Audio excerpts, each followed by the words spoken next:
Au cœur d'un village africain nommé Ndiara, où le soleil embrasse la terre rouge et les rivières chantent à travers les palmiers, vivait une jeune femme nommée Aminata.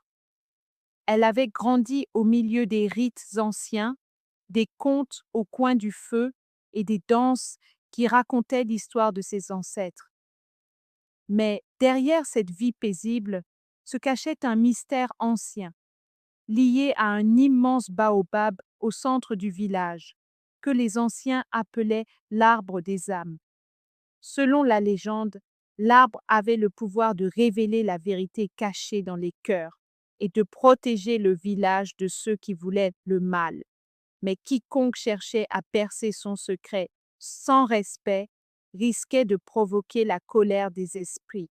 Aminata vivait avec sa mère, Fatou, et son petit frère Moussa, depuis que son père avait mystérieusement disparu lors d'une tempête il y a 10 ans.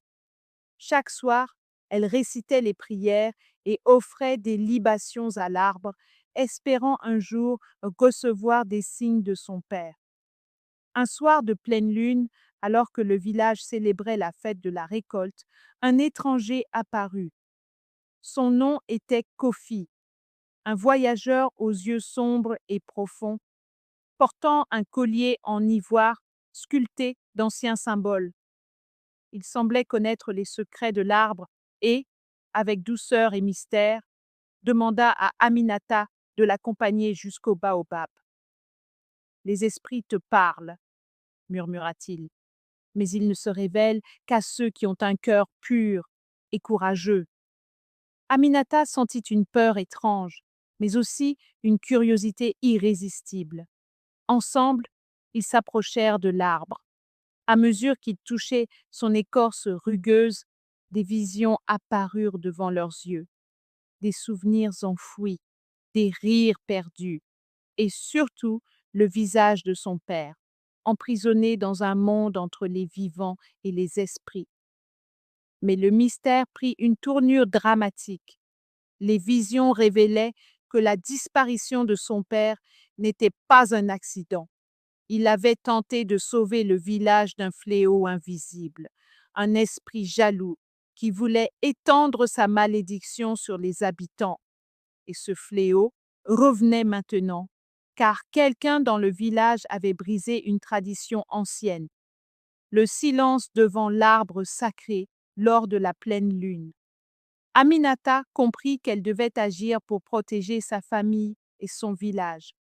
Avec l'aide de Kofi, elle entreprit un rituel ancien mêlant chants, danses et offrandes de fruits et de miel à l'arbre.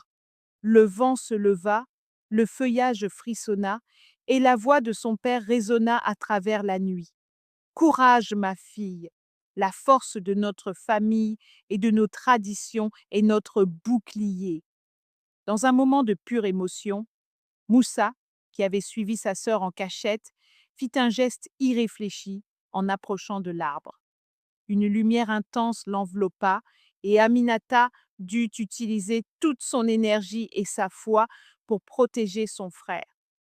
À cet instant, elle comprit la leçon la plus précieuse.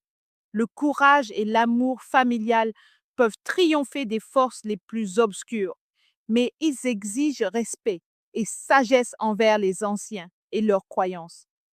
Le lendemain, le village se réveilla sous un ciel clair.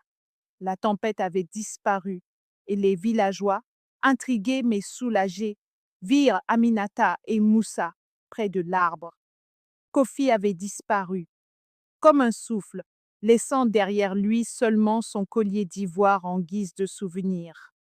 Les anciens, impressionnés par le courage d'Aminata, la reconnurent comme une gardienne des traditions. Elle comprit que son rôle allait bien au-delà de ses désirs personnels. Elle devait préserver l'harmonie entre les vivants et les esprits, entre le passé et le présent. Et la morale de l'histoire résonna dans le cœur de tous. L'amour, la famille et le respect des traditions sont les lumières qui guident l'âme à travers l'obscurité. Ceux qui osent écouter et protéger ces liens trouvent la force d'affronter le mystère de la vie.